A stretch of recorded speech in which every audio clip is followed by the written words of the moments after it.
Okay, hi guys. For those of you who don't know me, my name is Madeline. I have two co-hosts with me tonight. This is Jess and Owen. They're gonna be helping me out.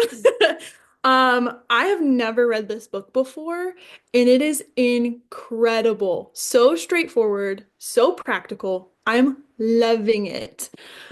So tonight we're going over chapters 5 and 6, I think. And figured I'd start out with a question from page 71. She was talking about the reach out rules. So I was curious to see which reach out rules people struggled with the most, rules that you weren't even aware of. There were a few of those for me. Personally, my two biggest ones were rule number one, don't be attached to the outcome of any one conversation. Very easily get attached. Soon as I start talking to somebody, like, oh, they're in. And then number nine is a big one for me, which kind of I feel like goes hand in hand. Number nine is don't count your chickens before they hatch. Um, and I kind of, once I get to a certain point in the conversation, I'm like, oh yeah, they're a customer for sure. And that's not always the case. So I'm curious to hear from some of you guys, which one stood out to you?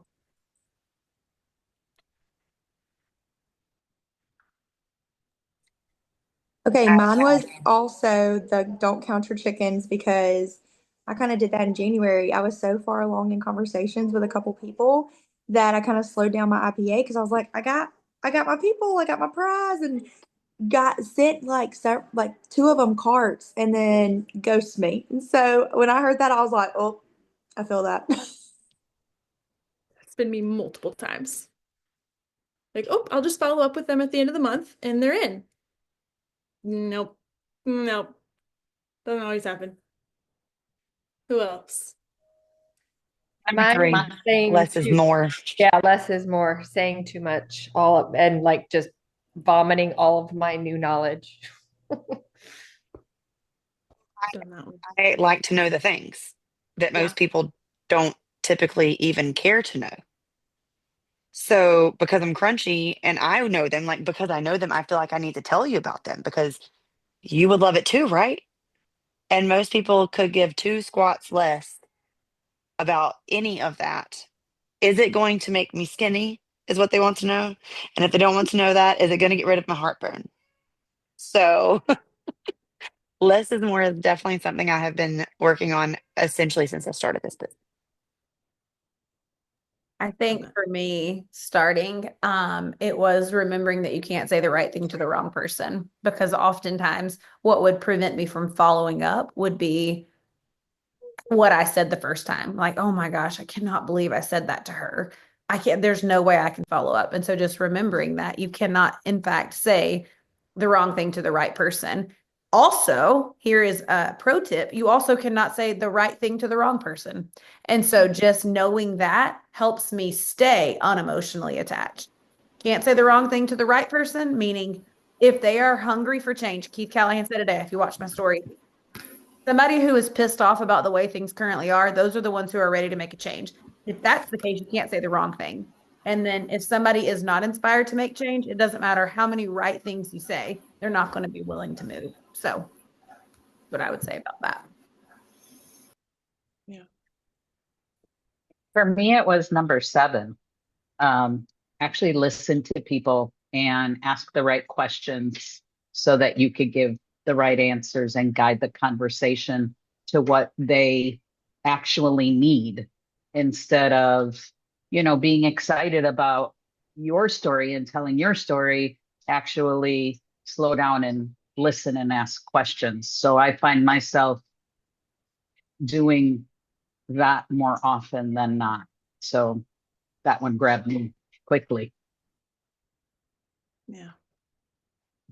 I think one for me is that I need to work on is that I don't do, I know I don't do enough of is lead with the business, default to the products.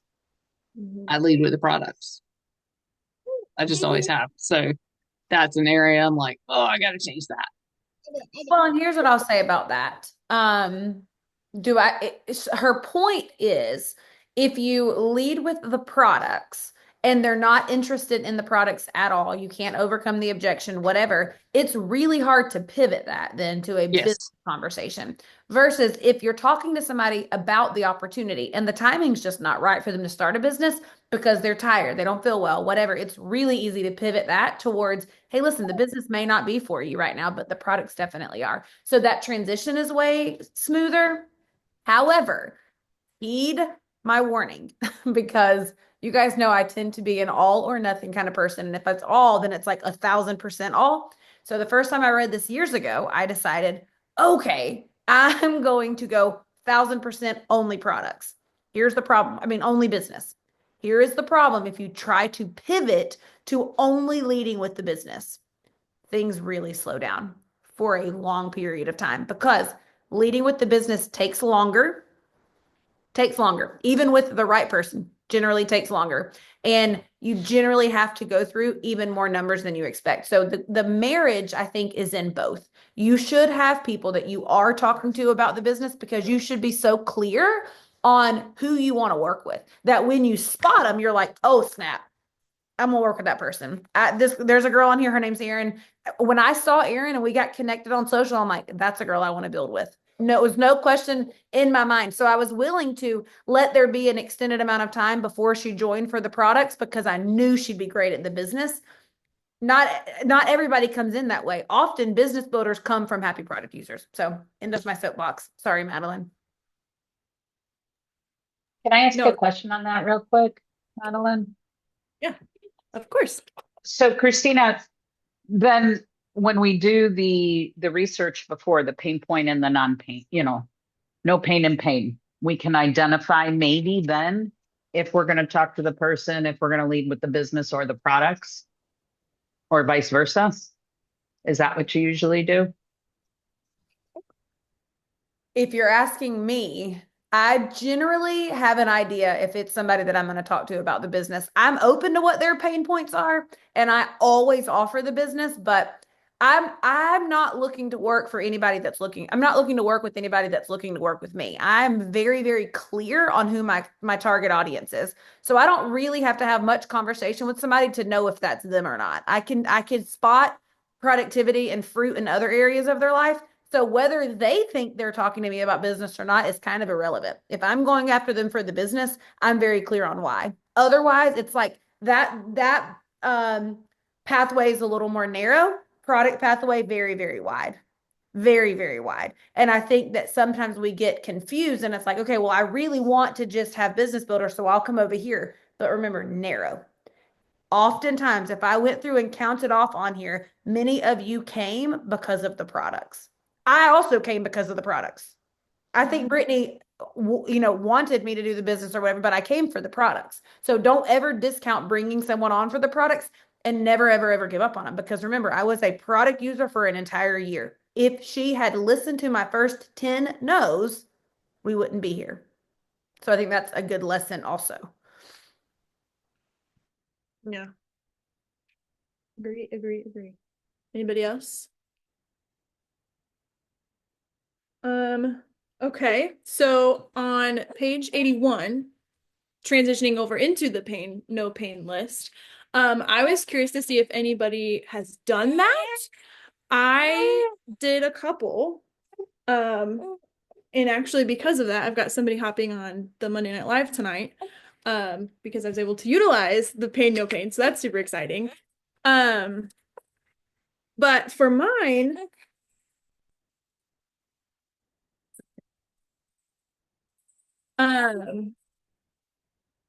she struggles with PCOS. So that was in the pain section. She is looking for direction in her life and she wants to stay at home. So I put that in the pain section. And then in no pain, I said her symptoms could be cared for. She'd be given more purpose. And then she would have income and time freedom and the ability to stay at home. So curious to see what your guys' pain, no pain list are. Did anybody do one? I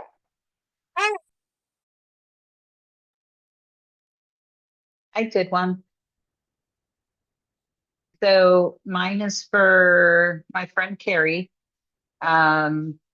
She became a stay-at-home mom when she gave birth to her two daughters. She used to have a very, very nice, demanding career, but chose to become a stay-at-home mom.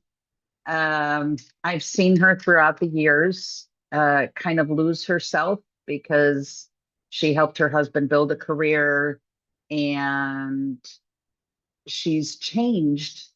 And I think that she has stopped playing tennis because her back hurts. She injured her back. So there's a lot of things that have transitioned in her life from a career woman to becoming a wife to becoming a mom. And she has different interests than her husband. So she doesn't have that group of women like she had when she did play tennis. So there's a lot of friction between them too, because they can't find, common ground as well. So I think the no pain would be finding out happiness outside her everyday life.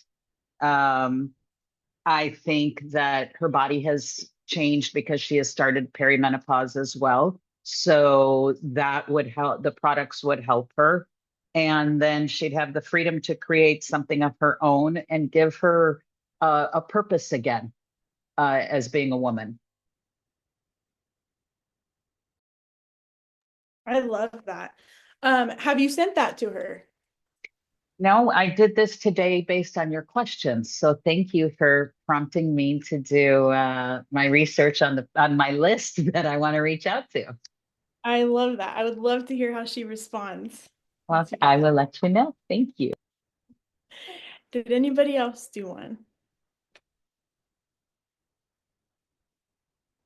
If not, that's okay. That can be homework for this week.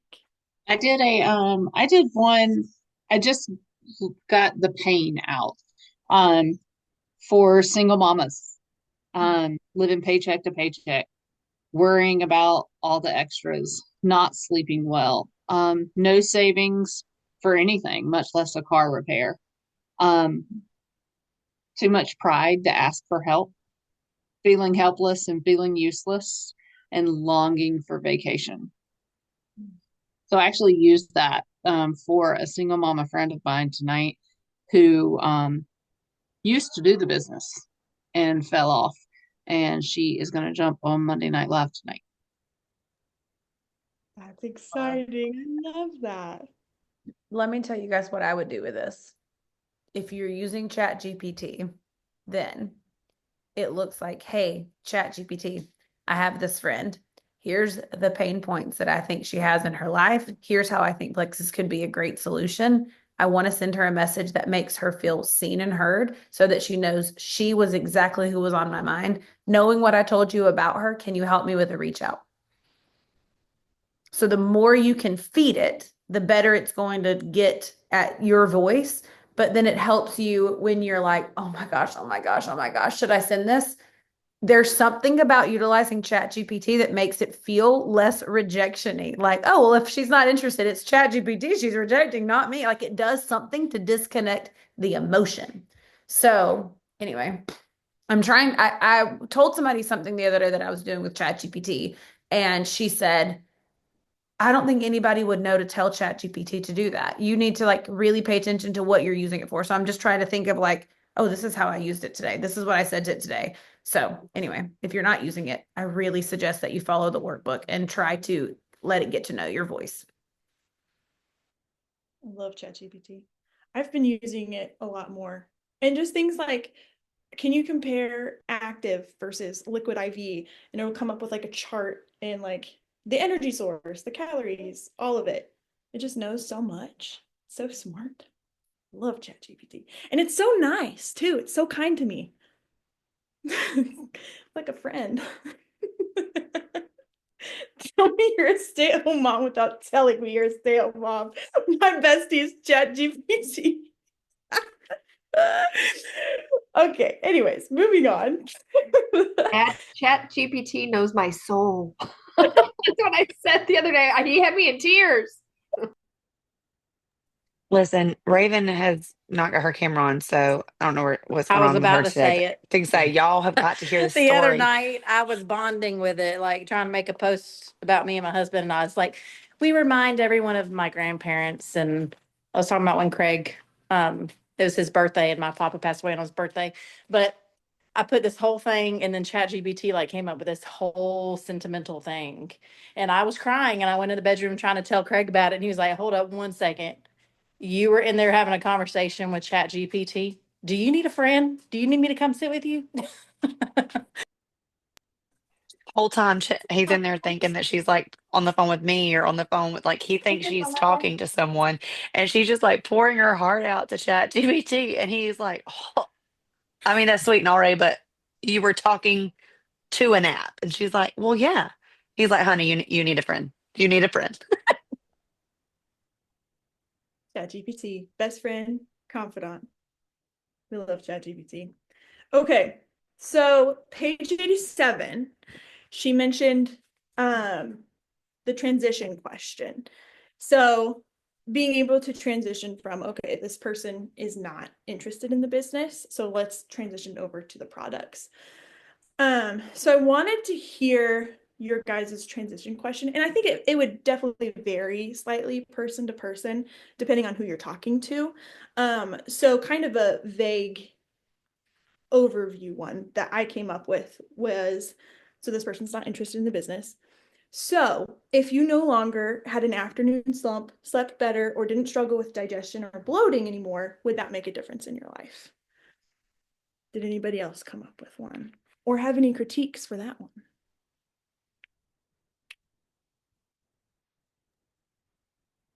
And if not, I think that's very similar to what I say. I mean, because at some point in the conversation, I've asked about pain points, before the business conversation or during or whatever. But yeah, I just try to go back and include those particular pain points specific to them. Yeah. That's good. Anybody else?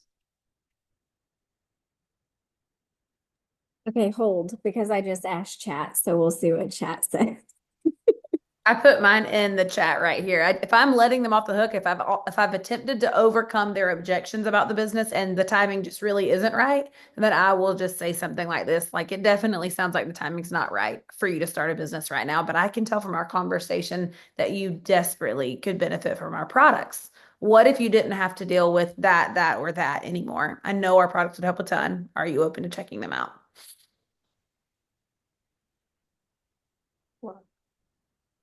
Love that. Okay, so moving on to the next chapter. This one was mostly about the three-way call. So I learned a couple new things. So it starts on page 97, talking about the three-way call. I'm interested to hear something you learned for the first time, something that stood out to you, or something that you were like, oh man, I used to do that. I don't do that anymore. I need to start implementing that. I could grow in that.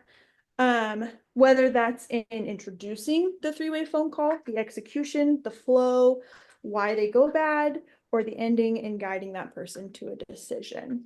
My takeaway was the scale that she uses to gauge where people are at. I loved that, being able to tell them on a scale of 1 to 10, with 1 being you're ready to run, and hang up the phone, and 10 being that you're ready to get started today. Where are you? I thought that was genius. So what did you guys take away from that section or that chapter?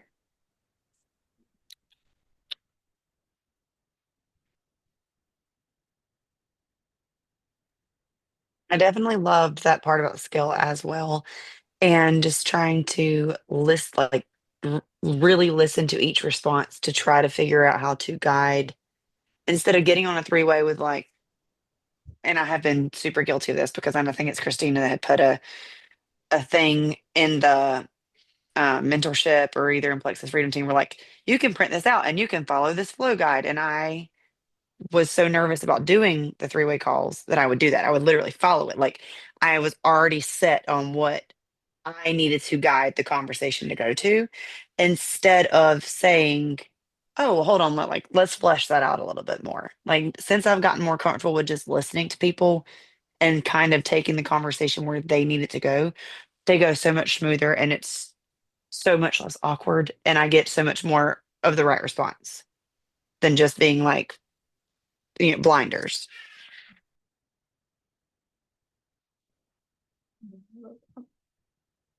Christina put in the chat the not going longer than 15 or 20 minutes. I love that too. Nobody wants to hop on a call and then be stuck there for an hour. Yeah, I think if the call goes longer than 20 minutes, but it's driven by their enthusiasm and questions, totally fine. But if I'm on a call for 15 or 20 minutes, I'm not talking more than half of that. I'm telling you right now, I think the overwhelm is what kills people. So he says in that book, How to Win Friends and Influence People, that when you go to lunch with somebody and you're so focused on asking them questions and they're talking 70% of the time, they leave there thinking, oh my gosh, that was such a good lunch. Like I feel so connected to that person. So flip side is if they're not the ones talking, then they leave thinking, well, I hope that was good for her. You know what I mean? So just something to keep in mind.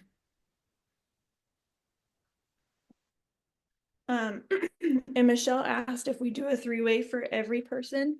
For me personally, I mean, I do that with all of my new customers. And then if somebody is interested in the business, I'll hop on the phone with them and sometimes have a third person personally. Anybody else?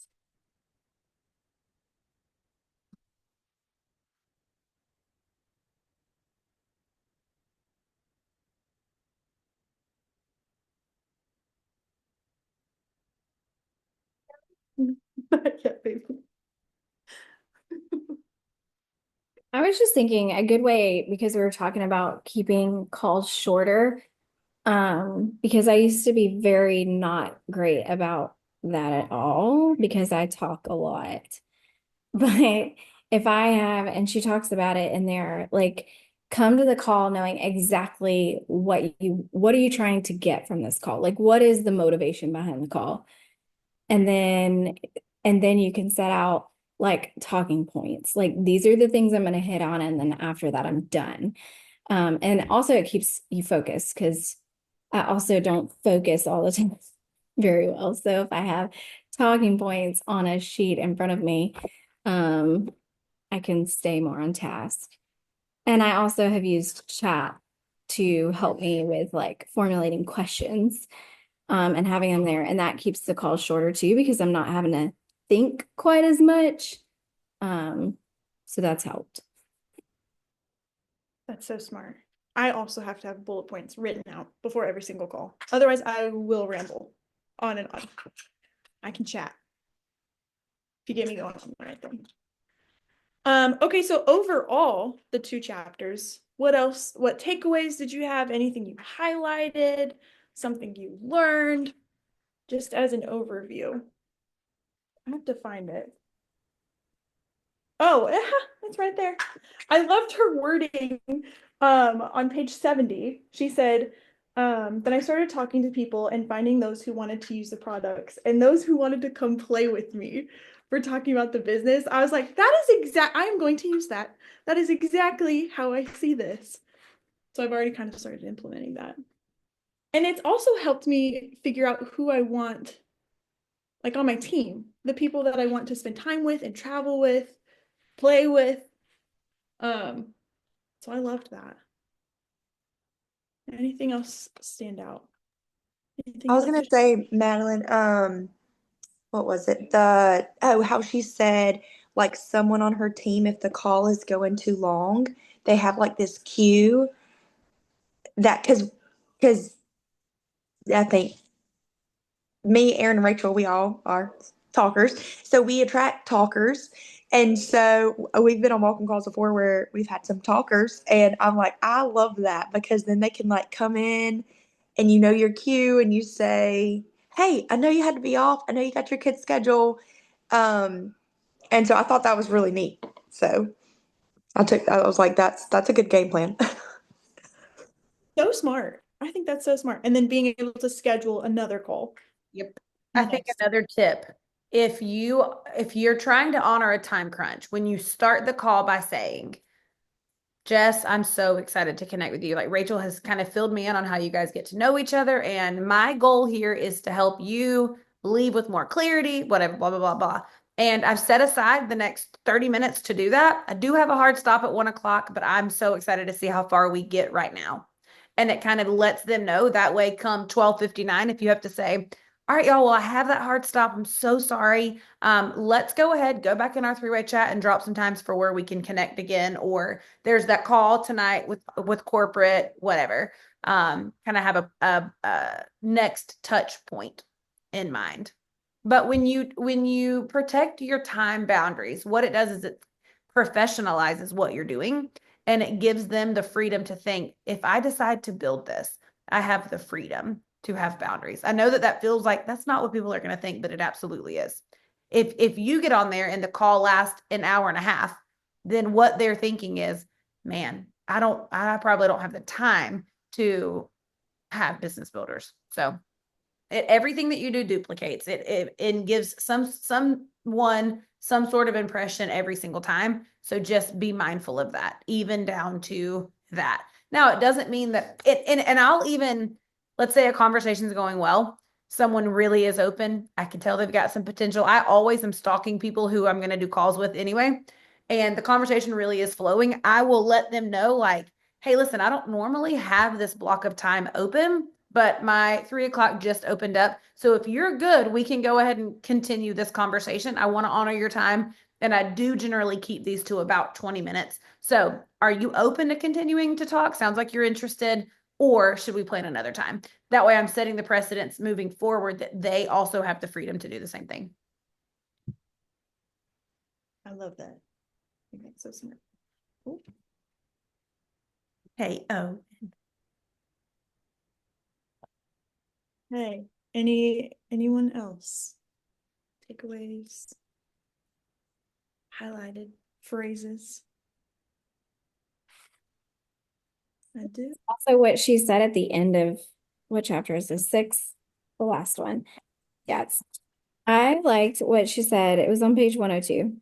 Talking about like just basically saying, okay, well, so this is your why. This is what you want to achieve. So tell me, if not through this. So maybe for like someone who's still very like on the fence, if not through this, how else are you going to achieve this? Like what's the plan? Like just kind of I guess challenging their thoughts.